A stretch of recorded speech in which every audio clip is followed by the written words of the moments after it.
মহামান্য আদালত, শয়তানের কুমন্ত্রণায় এ পবিত্র রমজান মাসেও আমি রেহাই পাই না। সে প্রতিনিয়ত আমাকে ধোঁকা দিয়া নানা গোনাহের কাজ, মিথ্যা, রাগ, কুদৃষ্টি, গীবত ও নানাবিধ অন্যায়ের পথে ঠেলে দিতেছে। মহামান্য আদালত, প্রসিকিউটর সাহেবের অভিযোগ সম্পূর্ণ সত্য নহে।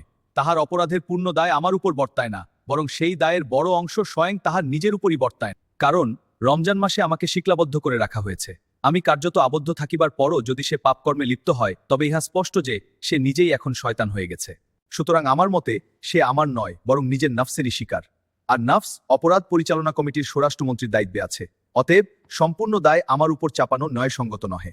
আদালত উভয় পক্ষের বক্তব্য শুনিয়া এই মর্মে রায় প্রদান করিতেছে, শয়তান রমজানে শিকলাবদ্ধ থাকে এ দাবি সত্য, কিন্তু মানুষের নফস ও কু অভ্যাসের পরীক্ষা চলমান থাকে।